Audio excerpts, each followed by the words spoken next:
1 Coríntios, capítulo 6, de 12 a 20. Assim diz a palavra de Deus.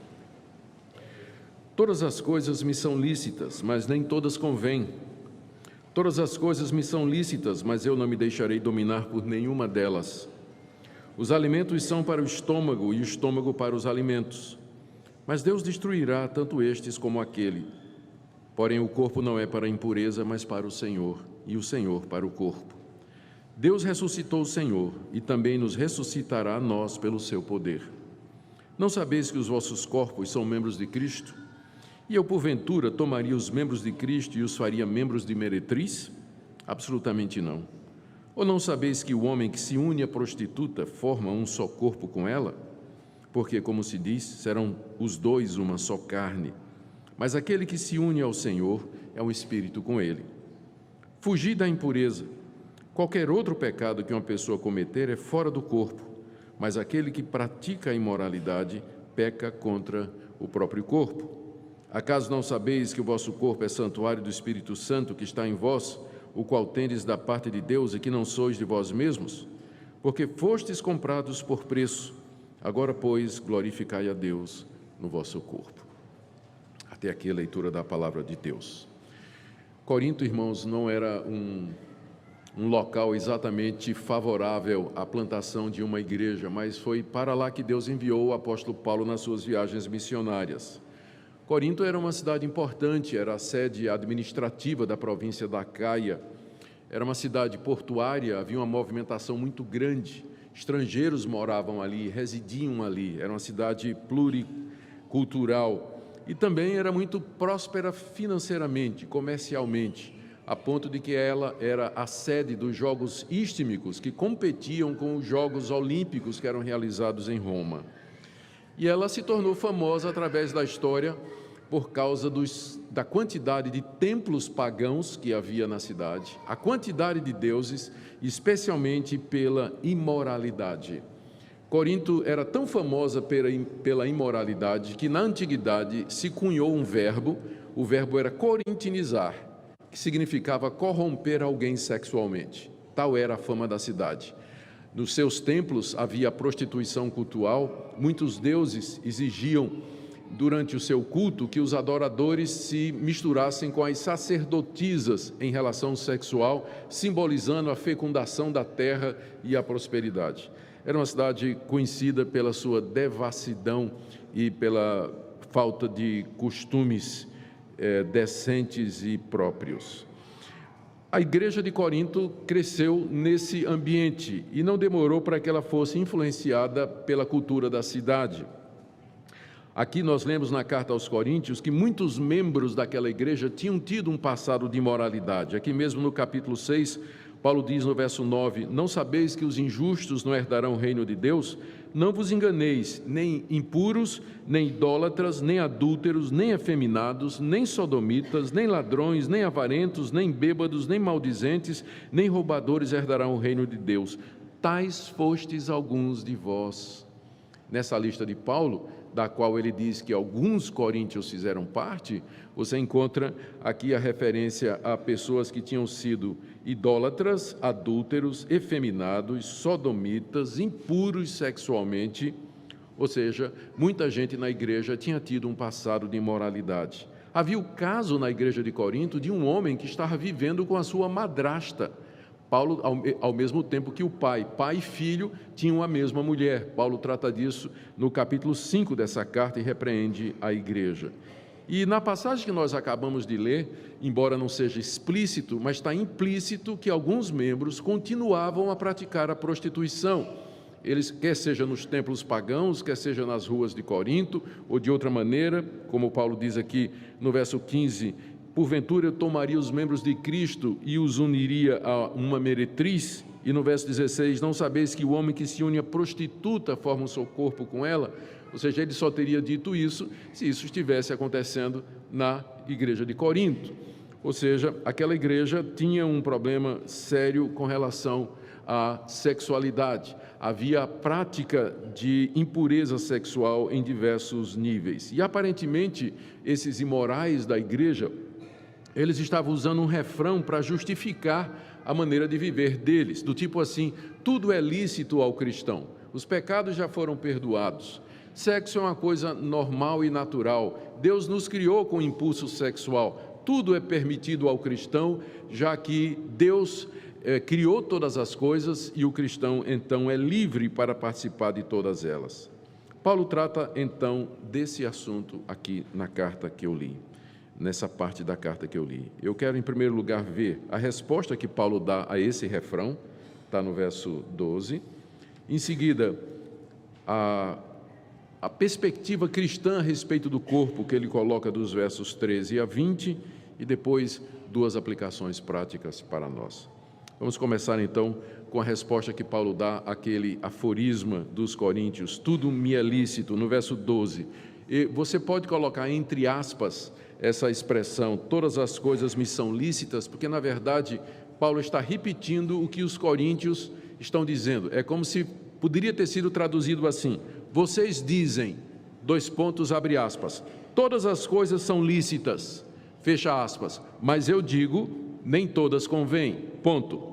Vocês dizem, abre aspas, todas as coisas me são lícitas, fecha aspas, mas eu digo, eu não me deixarei dominar por nenhuma delas. Então aqui nesse verso 12, Paulo está respondendo aquele refrão dos imorais, todas as coisas são lícitas. A princípio, Paulo concorda com isso, porque ao cristão tudo é permitido.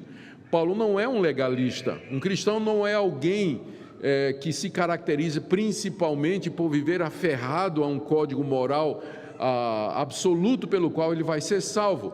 Em Cristo Jesus, nós descobrimos a liberdade de praticar coisas, de fazer coisas, desfrutar o mundo que Deus nos deu e viver com alegria, aproveitando as bênçãos que Deus nos deu. Mas há dois limites para a liberdade do cristão, Paulo diz. Primeiro, todas as coisas me são lícitas, é verdade. Primeiro limite, mas nem todas convêm.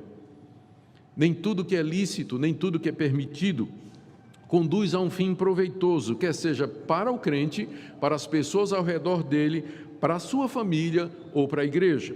Segundo limite, todas as coisas me são lícitas, é verdade, diz Paulo, mas eu não me deixarei escravizar, dominar por nenhuma delas.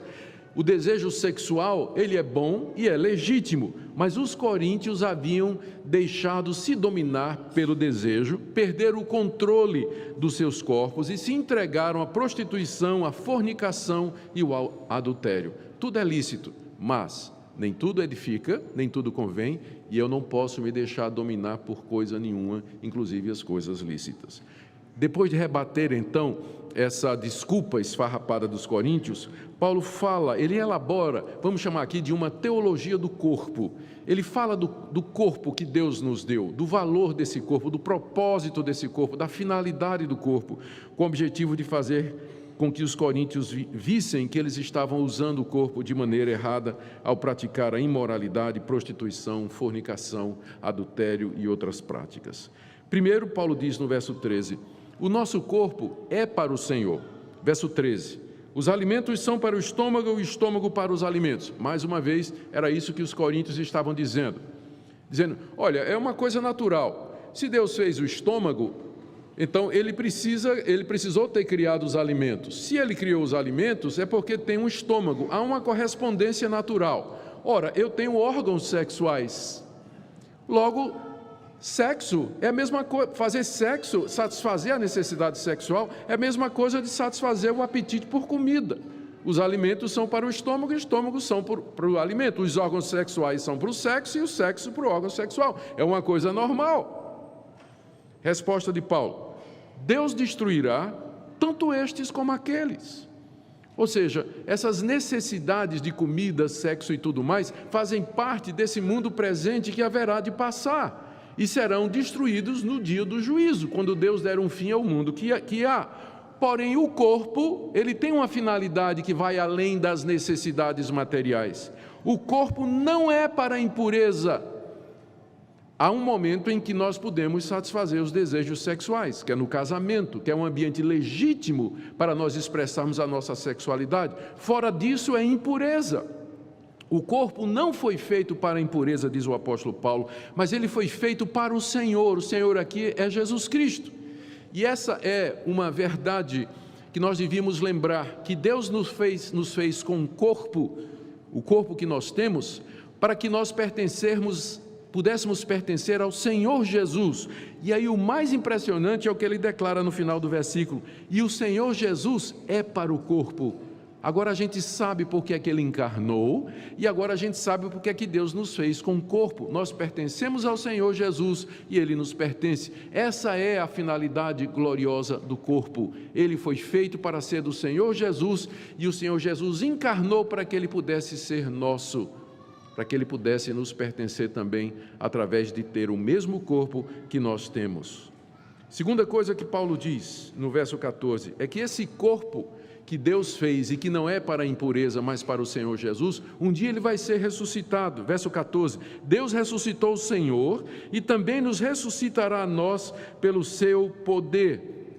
Deus ressuscitou a Jesus Cristo dentre os mortos. O que saiu da sepultura no domingo de manhã não foi um fantasma, não foi um corpo etéreo, um corpo espiritual feito de gás, um holograma como nós temos hoje, uma projeção, mas Jesus ressuscitou com um corpo real, o corpo com o qual ele viveu, só que é um corpo glorificado, um corpo exaltado, celestial, mas físico, com propriedades naturais e sobrenaturais. Deus ressuscitou o Senhor Jesus, e Paulo continua, e portanto nos ressuscitará a nós também pelo seu poder. Ou seja, esse meu corpo, conquanto agora marcado pela doença, pela fraqueza, marcado pelo pecado, ele tem uma finalidade gloriosa. Ele será igual ao corpo de Jesus Cristo, igual ao corpo que Jesus tem agora. Quando eu penso nesse fim glorioso que Cristo deu ao meu corpo, eu fico com vergonha toda vez que eu uso ele da maneira errada. Toda vez que eu uso ele para fazer o que eu não devo, eu deveria me envergonhar quando eu penso no propósito glorioso que Deus deu ao corpo que ele me concedeu, que é a ressurreição dos mortos e a glória eterna. Segundo, o terceiro argumento de Paulo, está aí do verso 15 ao verso 17, é que os nossos membros, eles são membros de Cristo. Não sabeis, diz ele no verso 15, que os vossos corpos são membros de Cristo?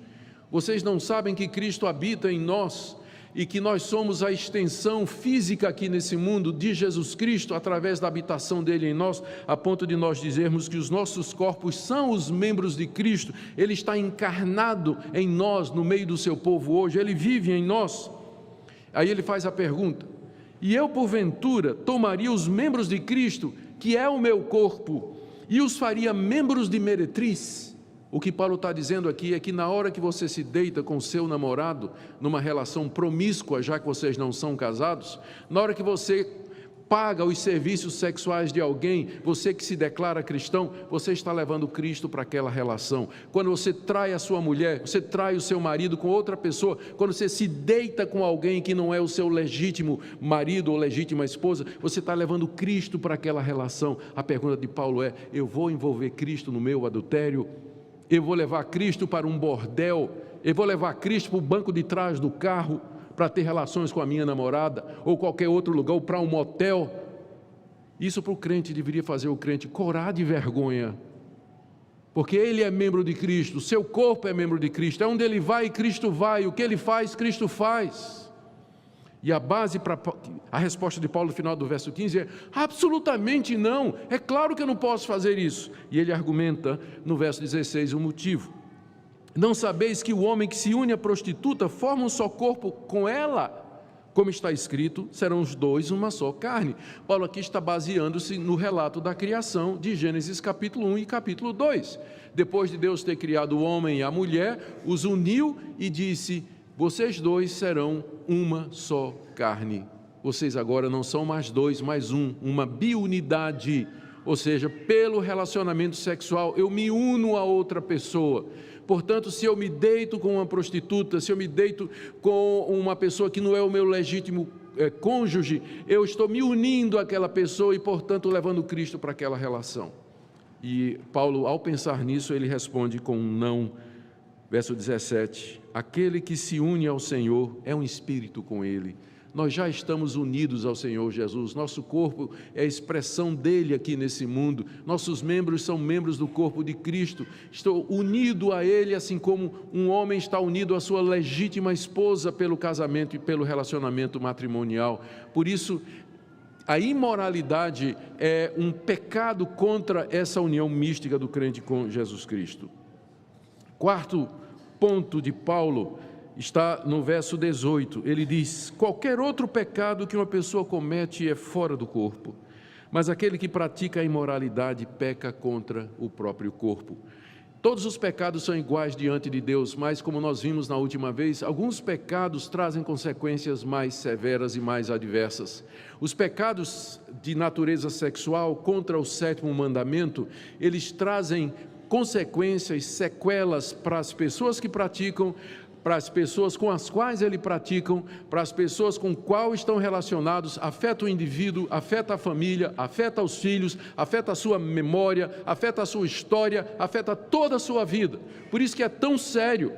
Todos os outros pecados são fora do corpo, mas quem pratica a imoralidade peca contra o próprio corpo. Há uma consequência mais pesada na prática da imoralidade do que no contar uma mentira, embora mentir e adulterar sejam igualmente pecado diante de Deus, mas as consequências são diferentes.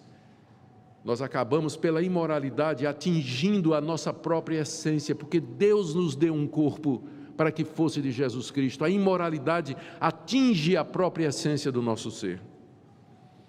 Em seguida, no verso 19, nós encontramos o quinto argumento do apóstolo Paulo. Acaso não sabeis que o vosso corpo é santuário do Espírito Santo que está em vós, o qual tendes da parte de Deus e que não sois de vós mesmos? Vocês ignoram isso? Paulo pergunta aos coríntios. Que vocês são o santuário do Espírito Santo. A palavra santuário aqui, palavra grega naos, que se refere ao santo dos santos, que era aquela parte mais interior do templo e depois do tabernáculo, onde somente o sacerdote podia entrar uma vez por ano, e onde estava a arca da aliança, e onde Deus descia com a nuvem da Shekinah e mostrava a sua glória. Era o local onde Deus habitava. Deus não habita mais em templos. Deus não habita mais em tabernáculos, em construções feitas por homens. Onde é que Ele habita? Ele habita em nós. Nós somos o santuário de Deus. Nós somos o templo de Deus aqui nesse mundo. Nós somos o santuário de Deus aqui nesse mundo. O Espírito de Deus habita em nós. E esse Espírito veio da parte de Deus. E que, portanto, final do verso 19, vocês não são de vocês mesmos. Vocês não se pertencem, vocês não têm o direito de fazer o que quiser com o corpo de vocês, porque ele é o santuário de Deus, mediante o Espírito Santo que Deus mandou. O último argumento de Paulo está no verso 20. Ele explica isso, ele diz: vocês não são de vocês mesmos. Por quê? Verso 20, porque fostes comprados por preço. O nosso corpo foi redimido da corrupção, da destruição e do inferno por um preço muito alto, que foi o corpo de Cristo pendurado na cruz, sangrando por nós, sofrendo por nós, sendo torturado ali, experimentando os sofrimentos do inferno no nosso lugar, para que o nosso corpo pudesse ser redimido da escravidão do pecado e se tornasse templo do Espírito Santo. Estes são os argumentos. Revendo com vocês: meu corpo foi criado para ser de Jesus, e o Senhor Jesus veio a esse mundo para que ele fosse nosso. Segundo, Deus vai ressuscitar o meu corpo, ele tem um fim glorioso, um propósito divino. Terceiro, eu estou unido a Jesus Cristo, e meu corpo é membro, meus membros são o corpo de Cristo. Se eu me unir a uma prostituta, uma meretriz, ou uma pessoa que não seja meu legítimo cônjuge, eu estou levando Cristo para essa relação e, portanto, eu estou pecando contra essa relação. Próximo argumento: o pecado de imoralidade atenta contra o meu próprio corpo, que me foi dado por Deus como um dom da minha existência aqui nesse mundo. Quinto argumento: o meu corpo é santuário do Espírito Santo, que eu tenho da parte de Deus e não sou meu. E o último: Cristo pagou um grande preço para que eu pudesse ser habitação do Espírito Santo. Quais são as duas conclusões que nós encontramos no texto. Há duas aplicações práticas aqui no texto que eu quero ver com vocês, feitas pelo apóstolo Paulo. A primeira delas está no verso 18, deveria estar no final, mas Paulo às vezes adianta as conclusões. No início do verso 18 ele diz: fugir da impureza. Essa é a primeira aplicação prática. Portanto, à luz de tudo isso, fujam da impureza. Impureza aqui é a palavra porneia no grego, que expressa toda a gama de pecados sexuais. Fujam. O que é que significa fugir? Evite todas as situações que podem levar vocês a pecar. Orem sempre pedindo a Deus livramento. Cortem tudo o que pode provocar imoralidade. Escape de todas as situações perigosas. Fuja da imoralidade, da impureza. Ela está ao seu redor. Paulo está escrevendo para crentes que viviam numa cidade corrompida, como a cidade de Corinto. E não é diferente hoje. O ambiente em que nós encontramos no Brasil, na sociedade ocidental moderna, é de devassidão, de laxidão dos costumes. As pessoas fazem o que querem, não há mais referencial do certo e do errado. Todos vivem para gratificar os desejos do corpo, mas nós não somos assim. Nós temos um Deus que nos criou, que nos deu uma finalidade ao nos conceder um corpo e destinou esse corpo para ser a sua habitação e para, com ele, nós podermos viver um novo céu, uma nova terra onde habita a justiça mediante a ressurreição. Nós não somos como o mundo. Fuja da impureza, querido. Fuja da impureza. Segunda orientação, final do verso 20. Agora, pois, conclui Paulo, à luz de tudo isso, glorificai a Deus no vosso corpo. Como sempre o pessoal usa versículos fora de contexto, né? Eles dizem assim: glorificar a Deus no vosso corpo é você fazer coreografia no culto. Vamos fazer trenzinho de Jesus, né? Vamos glorificar a Deus com o corpo também, né? Todo mundo movimentando aí, vamos lá, né? Vamos sambar aqui para a glória de Deus no corpo. Esse versículo não está falando disso.